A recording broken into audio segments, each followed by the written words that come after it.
for basing certain myths to the Broederbond, which is not true. The one perception that I want to address, and I think is important, is that we concocted and that we sort of generated policy in our dark rooms, and that we controlled government, which is simply not true.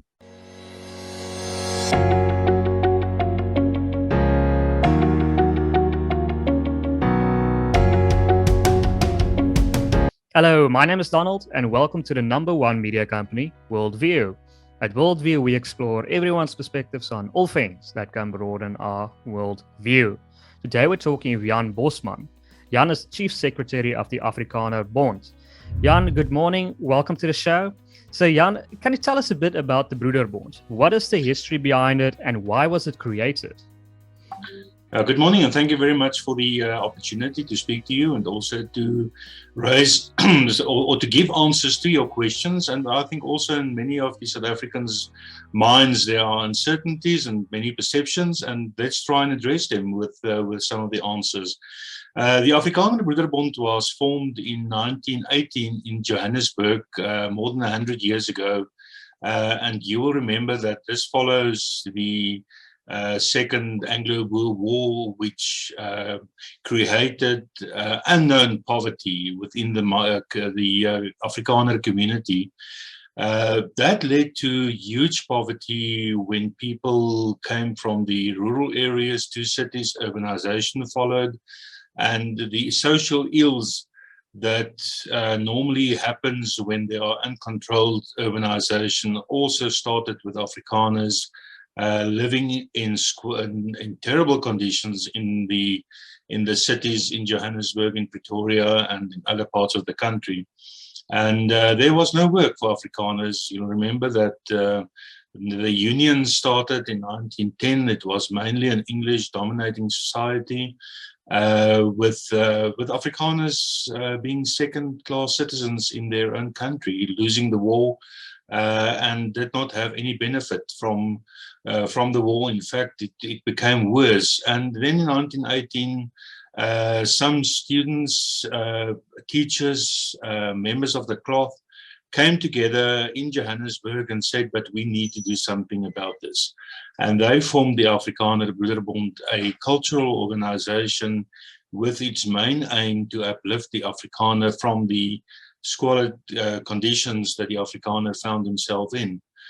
And the workings of the Afrikanerbond contributed, and we normally put it out in three phases, that we contributed to firstly the educational upliftment of the Afrikaner, and that's why so many of our grandparents and their parents became involved in education, went to teachers training colleges and started to train young Afrikaners and to educate them. Then economic upliftment followed, which we created with savings from Afrikaners. We did not have any government assisted facility at that stage, so we had to do everything ourselves. So that happened with the economic upliftment of the Afrikaner. So we created saving funds from which people knowledgeable invested those funds, and started with industries which today we still recognize as huge industries in this country. And then after that, the political empowerment followed, with the involvement in the 1948 election where the National Party took power, and then also with the burning desire for a Republican ideal, to form a republic, to get rid of the Union of South Africa and to have an independent Republic of South Africa, which indeed followed in 1961. So that's the roots of the Afrikaner Broederbond, mainly to start with work in the poor upliftment, or the upliftment of the poor Afrikaners. And you will also know, if you know the history, that the Reddingsdaad-Bond Congress in 1938 in Bloemfontein, where all the Afrikaner leaders and members in civil society came together to address specifically the the poverty in Afrikaner, in the midst of the Afrikaners. So from 1918 till 1938, that was the main aim, to uplift the Afrikaner and to get something done about poverty in which the Afrikaner found himself. Why were the Afrikaners so impoverished? Was it because they were farmers, whereas the English people lived already in the cities where life was so much better? You will remember that the Anglo-Boer War had a scorched earth policy where all the farms, infrastructure, everything was destroyed. So when the war ended in 1902, Afrikaners returned to their farms with nothing. So there was nothing on the farms, they had nothing, and you cannot create anything from nothing. So they had to leave their farms in droves. We had big families at that stage, 10, 12, 13 children were not unheard of. So it was huge families coming to the cities to try and find a better life. But in fact, I think life got worse in the cities because there were no conditions for these poor Afrikaners to live in. So I think squatter camps is something that the Afrikaner know from his history. Poverty is something that the Afrikaner know from his history. And that's something that we must always look back on how we were treated and how we treat others as well. So, Jan, what is the story behind these mysterious rituals that one finds in the Broederbond, these ceremonial dresses that you wear and, the rituals? No, there's no such thing in the Afrikaner Broederbond. The only thing that was at one stage, and we have photos in the 1920s, it was people wore evening suits when going to meetings. But it later changed to dark suits and later to suits. So there's no ceremonial dresses, no ceremonial rites or anything happening at meetings in the old Broederbond and even today in the Afrikanerbond. All our meetings are opened with prayer and reading from the scriptures. That's it. We have in the old Broederbond, there was a ceremony where a member was initiated into the Broederbond, but that was only with the reading of a covenant in which he pledged his allegiance to the country, to God, to country, and to the fellow Afrikaners. So that was the only, if you want to call it strange, but there was an oath that every new member had to do when he started with his first meeting. But there's no ceremonies, no rituals, no strange wearing. I know that in the early days also there was, and I think that was in the 30s, they call it a secret handshake. But I don't even know today what that secret handshake is or was. That's something that people said happened. I'm not sure if it really did happen. How did the Broederbonders react to the end of apartheid? Did they oppose or support F.W. de Klerk's negotiations? Yeah, we need to go back in history for about 10 years, 20 years before F.W. de Klerk started.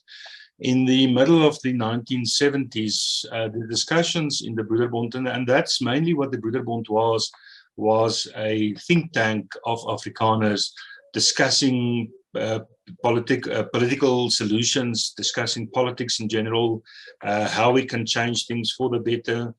So the Afrikaner Broederbond was a think tank of, and that's probably some of the mistakes in the past, is that many academics at universities became members, and that gave the Afrikaner Broederbond a cloak of being an exclusive academic society, which it really wasn't. We had members within the farming community, within members of the cloth, professional people, civil servants.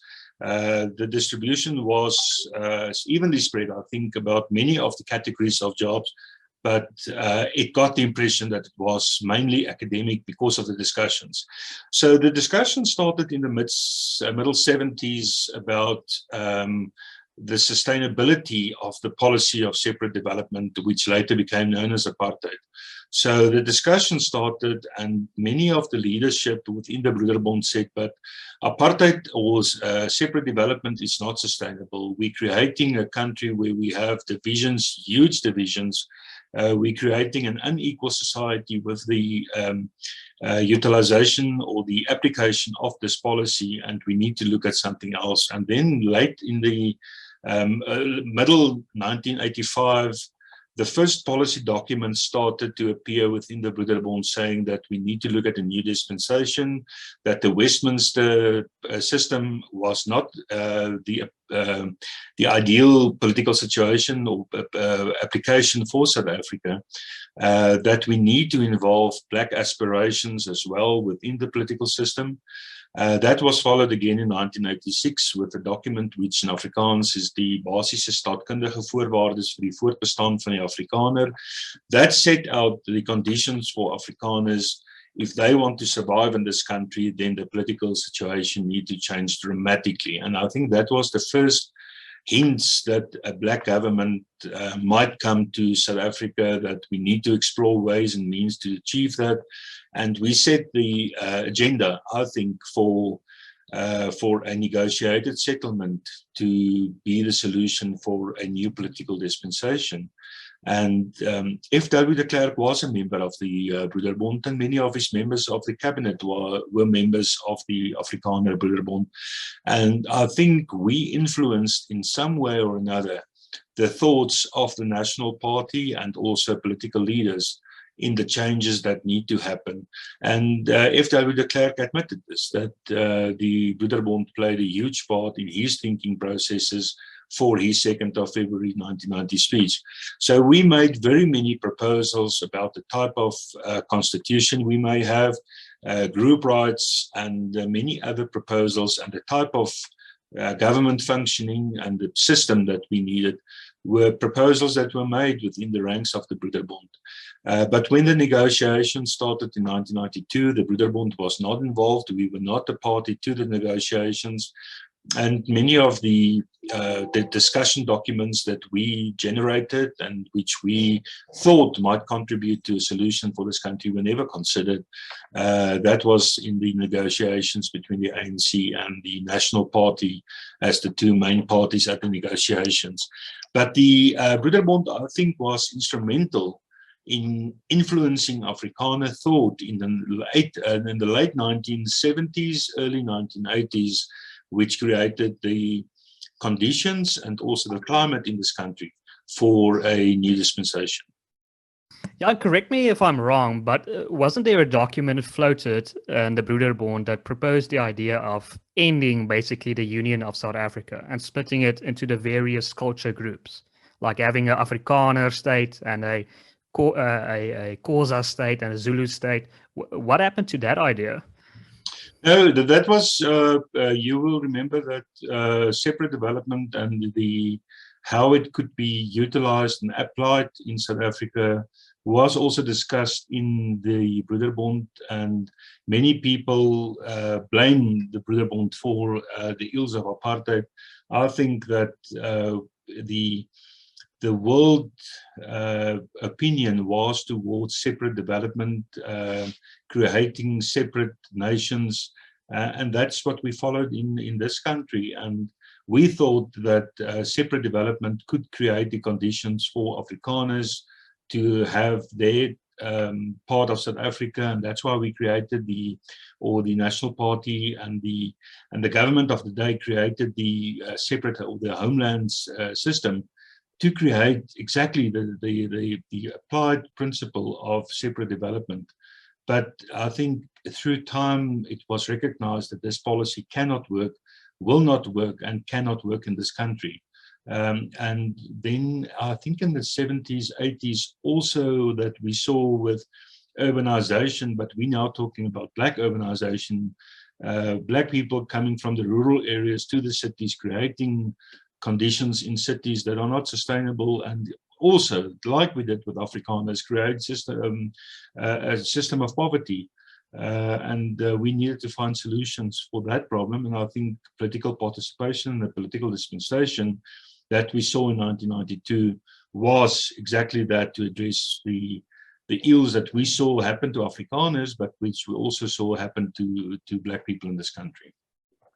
Did tensions arise within the Broederbond once the Conservative Party was formed? Was there sort of a tension between National Party members and Conservative Party members within the Broederbond?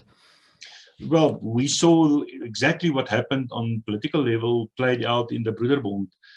Members of the Conservative Party, and this is where Professor Karel Boshoff was chairperson of the Afrikanerbond Bond in the early 80s.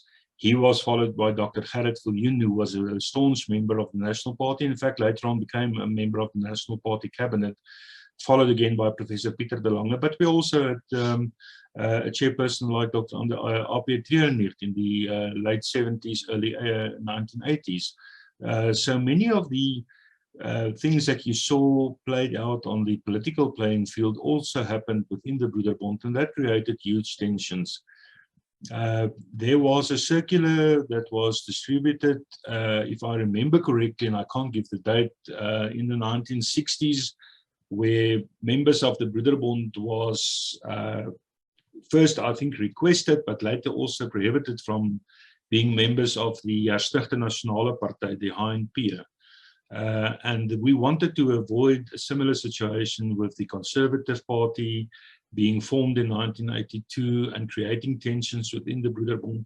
But that eventually led to a breakaway faction of the Broederbond forming their own organization in the 80s because they did not feel at home within the more enlightened, liberal, if you want to call it, it's the wrong word, but enlightened may be the right reference to the Afrikanerbond Bond in the middle 80s, trying genuinely to find solutions for this country, solutions for black and white.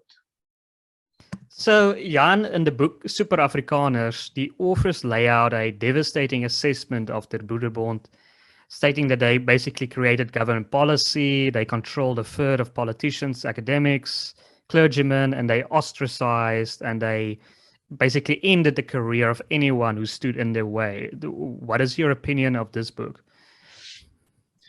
In a document of the Afrikanerbond, it's called Bearer of an Ideal, it said that this document was published in 1997 and it was submitted informally to the Truth and Reconciliation Commission. It said that because of the confidentiality of the membership of the Afrikanerbond and also its functioning as a confidential, some people say it's secret, we call it was confidential, that all the meetings were confidential, we did not distribute the minutes of the meetings. So we chose not to react at that stage to the books, and I have the books in front of me. The one was the Super Afrikaners, published in 1978. That was the one book with Max de Pree giving an introduction, and the other book by Henny Serfontein, also published in 1979. But these books were published at a time when the Broederbond was really a very conservative, very confidential organization, and many perceptions were later generated to say, but these are truths, and that's not necessarily correct. So in last year, we published a very, very comprehensive history of the Broederbond. This book, it was already in 1998. A huge part of the book was completed by then. But to really give an insight into the functioning and the way that the Broederbond operated, which I think addressed many of the perceptions created in the books that was published in the 70s and which unfortunately are still used today for basing certain myths to the Broederbond, which is not true. The one perception that I want to address, and I think is important, is that we concocted and that we sort of generated policy in our dark rooms and that we controlled government, which is simply not true. We had always, and it's you can still find some semblance of it today, is that the Broederbond said that we do not make leaders of members. We do it the other way around. We identify leaders in society and then we make them members. So many senior cabinet ministers in the past did not come through the ranks of the Broederbond. They became members of the Broederbond when they were senior National Party officials or leaders in the National Party. And one such an example was Hendrik Verwoerd, who very late in his life became a member of the Broederbond. And so you can go on and mention names of people being influential in their working environment, which later became a member of the Broederbond.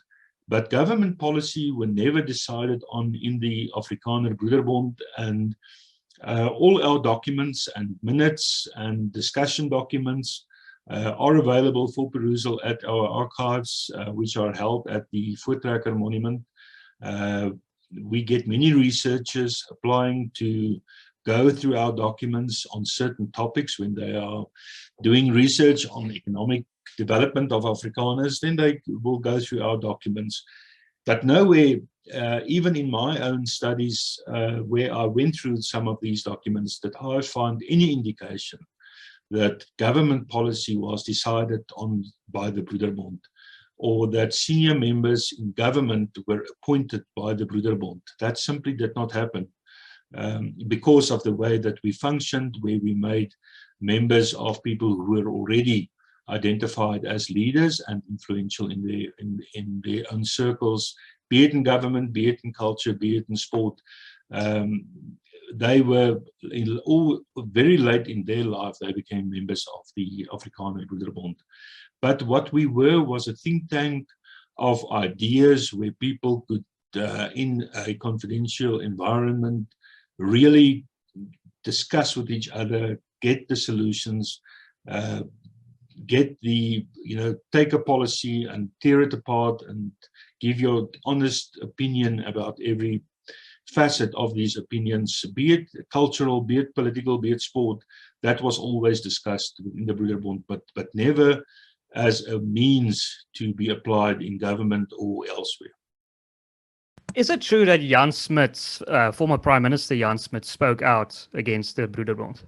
Very much so, and that contributed, in fact, to the secrecy of the Broederbond, or the confidential nature of the Broederbond, because he did not want, and that was in the late 30s, middle and late 30s, he did not want members of the Afrikaner Broederbond becoming people within government or being civil servants. So he prohibited that you could be a member of the Broederbond and also work in government, becoming a civil servant. And that was what one of the reasons what led to becoming a more exclusive society. Some people say you're secret. We call it confidential because we needed to protect people's membership. And that's what I think initially gave rise to it. The membership of the Broederbond was raised in Parliament many times. There were commissions, but Jan Smuts was very, very vocal and active in condemning the Broederbond already in the 1930s. And in fact, a type of witch hunt led to the organization deciding that we need to protect our members' membership. So what is your opinion of Ngwenya's from the DA's piece on the Broederbond, where she seems to be comparing cadre deployment of the ANC with the Broederbond, saying it's essentially the same? It seems like most of the research she got, or what she laid out in her piece, was from the book The Super Afrikaners. That's the criticism that we raised about the article which she wrote on the 7th of January. And you will remember that it was the time frame where the DA was very active in the criticism of the ANC's deployment committee, which was an active committee sitting in the Thule House, deciding on senior government employees, directors general and chief directors. All of those people were appointed in the Thule House. and being appointed by an ANC deployment committee, which is in fact unconstitutional. So the DA was correct in criticizing the existence of a deployment committee, but where they made the mistake, where Gwen and Ngwenya made the mistake, was to compare this to the old Broederbond.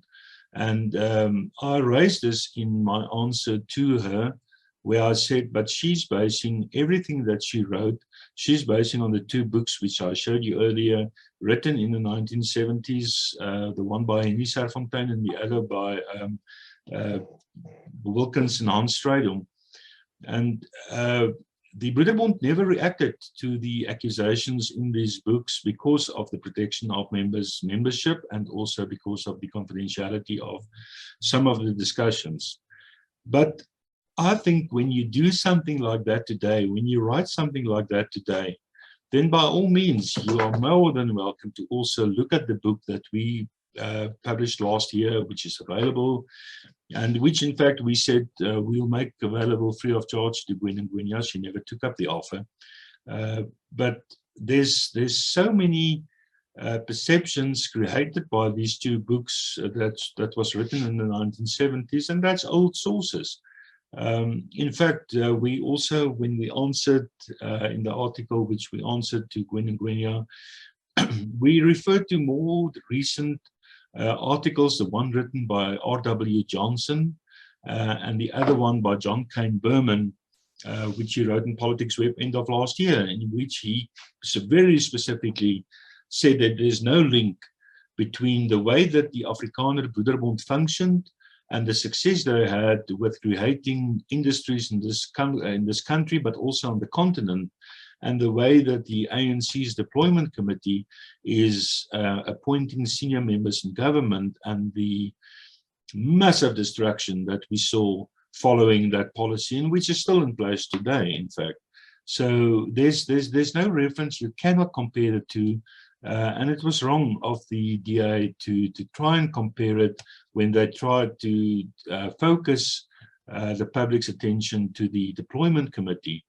That is something else that must be addressed, but it can in no way be compared to the functioning, the workings of the Broederbond, which, as I said earlier, we were never involved in the appointment of senior people. We were never, there was not a deployment committee in the Broederbond. We did not influence government policy. We did not decide, when I say we did not influence, we did not decide government policy in the boardrooms of the Broederbond. So there's a huge difference, and in fact, I think it's still wrong. If she said she's going to respond, but it's March already, we're waiting for the response. Yeah, and there's probably also a huge difference in terms of scale. So almost all governments are corrupt to a certain degree, but I mean, the apartheid government and the current one, I mean, it's like comparing apples to oranges, I would think. I think Jogbo in his recent book said that President Zuma is probably the most corrupt executive in history, not let alone South Africa. I think that's the mistake that many people make, is by simply comparing the Broederbond and the ANC's deployment committee, is that the Broederbond never interfered with government functioning. And that's what we see with the ANC today, is the influence on tenders, the influence on employment, the influence on cadre deployment, the influence on sport quotas. Government is centralizing everything and is corrupting everything with the way that they are working. What we did in the past is to use the combined benefit of Afrikaner wisdom and leadership for the benefit of the country and also for the benefit of the continent. Huge industries, Volkskas, the biggest Afrikaner bank, was created from the Afrikaner Broederbond savings, from members' savings. They formed the Volkskas bank, and that later became ABSA, so that the roots of ABSA is in the Volkskas bank, which was created by the Broederbond. IJskor, a huge steel industry, was created by the Broederbond. Universities were created by the Broederbond. The Randse Afrikaanse Universiteit is was a university created by Dr. Gerrit Viljoen and his predecessors at the Afrikaner Broederbond. And many faculties at Afrikaans universities were created by the Broederbond. So you cannot compare the two. And the functioning of the ANC today is to advance the interests of their members. That you cannot deny, and we see that. I mean, last week again, we heard that 100 million was stolen from a municipality in Mpumalanga. So people are benefiting on a huge scale. When you become a member, either was it with the Afrikaner Broederbond or the Afrikanerbond today, in the oath that you do when you become a member, you say that you are not here for self-interest, that you are here to serve. And that's what we try to do still today, is to serve this country, to serve our people, to serve the Afrikaners. There's no one in this organization now or in the past who were here for self-interest. Is it true that the Broederbond basically helped Johan Rupert create his empire? I think the quote was met rook vir volk en vaderland. That they basically helped him by purchasing his goods and motivating people to purchase his goods. Yeah, I remember that quote. I saw it somewhere, but I've never seen it in official records of the Broederbond that we had to only smoke Rembrandt cigarettes to create the Rupert Empire. It could have happened in an informal manner, but I also know that, for instance, Afrikaner enterprises were supported, that there was a specific drive to say to people, but support Afrikaner industry, support Afrikaner shops in the city, support Afrikaner shops in the rural areas, so that we can at least, use Afrikaner money to benefit Afrikaner interests within the commercial area, be it shops, be it industry. But it was never a specific policy of government to only influence or to only advance Afrikaner interests. The one interesting thing that I must also raise is that in the 50s, at a Bondsraad, which is the National Council meeting of the National Congress of the Broederbond, just before that Congress, the idea was floated that we needed to have Afrikaner quotas, that exactly what we see in government today, that so many people appointed in government must be Afrikaners, so many people appointed must be Afrikaners. And in fact, at that Bondsraad, it was Dr. Anton Rupert, and I think it was Professor Bosman, who spoke very, very strongly against any idea of any Afrikaner quota in government. And the idea was eventually not adopted and never applied.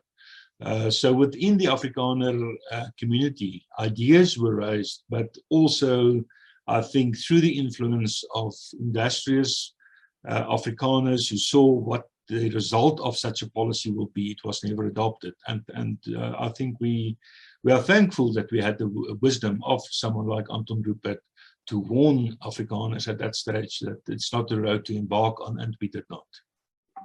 Interesting. So why do you think Ngwenya wrote that piece on the Broederbond? Why do you think she's trying to tie the Broederbond with state capture and the ANC? What is the DA's purpose behind this? I don't know what the DA's purpose was. I think it's still, it was a mistake, and we have interacted with the DA leadership on this. But what I think happened is that in her mind, and she could be wrong, is to try and use the myth of the Broederbond being working in dark corners and the mysterious ways they operated. Like white monopoly capital. Exactly. But to use that and to apply it to deployment as the ANC is applying it today. And that's what we tried in the article, and also in the responses afterwards, was to try and say, but you can never compare the two. It's two different animals. So compare apples with apples, but she did not, and she made a mistake in doing it. So Jan, your organization is now today known as the Afrikanerbond. How is it different from the Broederbond?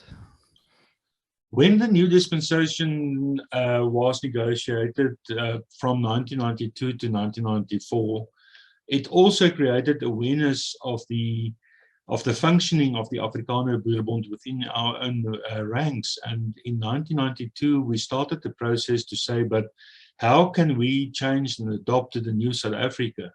And one of the things was that we need to walk away from the secrecy cloth that was hanged around our necks, to say, but we need to be more open about what we do, how we do it, and so on. So at the conference, Bondsraad in end of 1992, it was decided to change the name from the Broederbond to the Afrikanerbond, to open membership to females, but to open membership to anyone that adopts or adhere to our constitution. And at that stage also then you needed to be Afrikaans, and many colored people also from the Cape started to join the Afrikanerbond.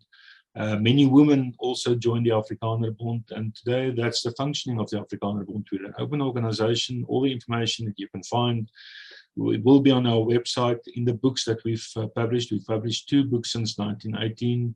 The one with our centenary in 2018 was a shortened version of this volume of information that we published last year.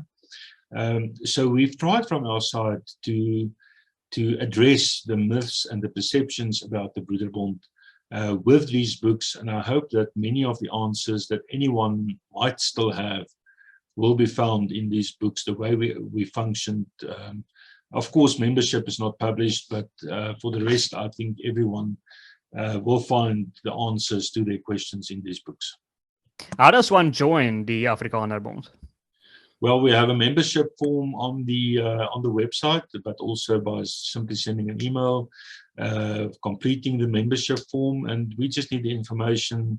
We still try and create an organization where we use the skills of Afrikaners to create an environment where people with interest in security, for instance, can discuss amongst themselves.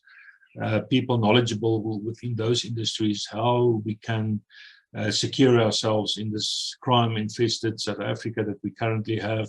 People with a political interest can discuss some of the initial topics. We call it desks, where we supply information. You can debate it amongst each others, but we create desks of information of knowledgeable Afrikaners discussing these events or the latest actualities within those topics with each other. And we're not in government, we don't, well, we lost that opportunity in 1994 when the National Party lost the role of government. But we do have interaction with the ANC, we do have interaction with other political parties, and that's the role that we still play, is to try and influence people with what we think might be the solutions to some of the problems. I must say that government's door has been closed now for some years, but that's been closed to many organizations where they're simply not interested to listen to grievances, to listen to solutions, to listen to proposals. For instance, on land reform, we made many proposals in the last couple of years. And it just seems as if government is not listening, as if all these proposals are gathering dust somewhere, and we are seeing the results of it today. So nothing changed after Ramaphosa made that speech at the Afrikanerbond venue? Yeah, I must say it's interesting that almost all presidents and prime ministers in the past were invited to address the Broederbond. President Mandela addressed us, President Mbeki addressed us, President Ramaphosa in the first 3 months of becoming president of the country was invited to address our centenary. And he extended the hand of or willingness to listen to the Afrikaner Broederbond or the Afrikanerbond at that stage. And he extended the hand, the invitation. We took it up, but it did not, unfortunately, realize.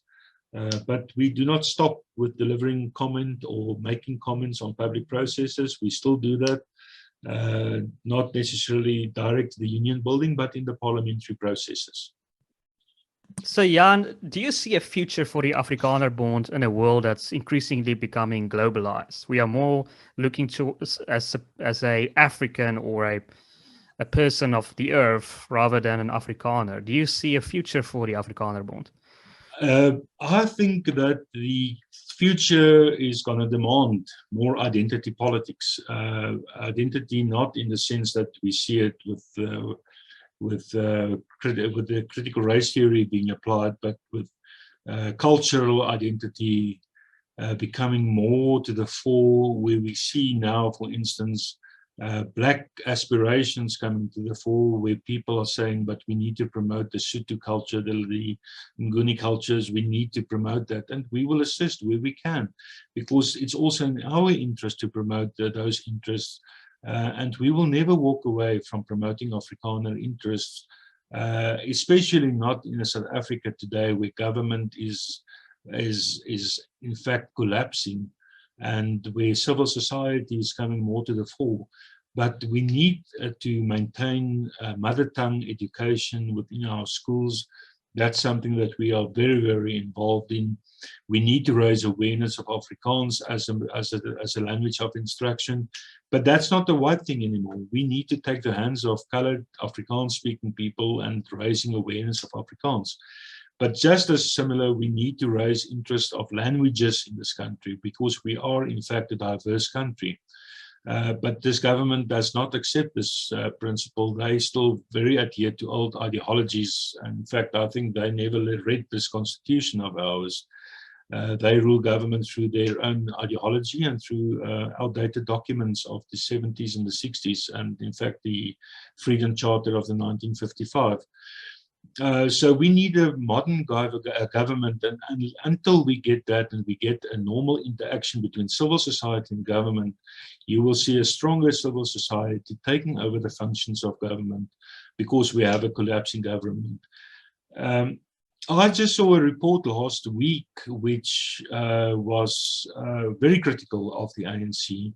It's not an Afrikanerbond document. It was, in fact, I think a document commissioned by the ANC, looking at various scenarios for the ANC.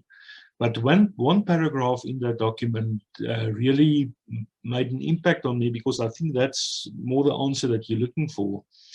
The paragraph said, politics in South Africa is increasingly conducted outside the formal sphere, eating away at the legitimacy of the state and its institutions. And it then said, but we need to be very, very aware of this, because it's dangerous and it's a corroding trend when we leave politicians to their own devices. And we will not do it, and we will not allow this country or political parties to do it. So in this global world, we see people interacting more with each other, social media becoming more active, but I think the identity interests of Afrikaners, of the diversity of South Africa, will become more problematic for the future, because it is not being addressed. But there is an awareness, and we need to be involved in creating that awareness in South Africa. Fascinating. Very valid points. Well, Jan, I see our time is running out. Thank you so much for your time. I want to give you one last opportunity to add, plug, or say anything that you want to. Now, I want to thank you for the opportunity to maybe address some of the concerns or some of the perceptions that people have. But I want to invite you to visit our website, to make contact with us if there's any burning issues. But the Afrikanerbond is an organization that's loyal to this country, not necessarily government, but loyal to this country, to South Africa, to South Africans, but also to Afrikaners. And we will work with whomever share these ideals and want to make South Africa work for all of us. Well, great. Thank you, Jan. To our viewers, if you've made it this far, please consider liking this video, sharing it as widely as possible, and subscribing to our channel. My name is Donald, and you've been watching WorldView.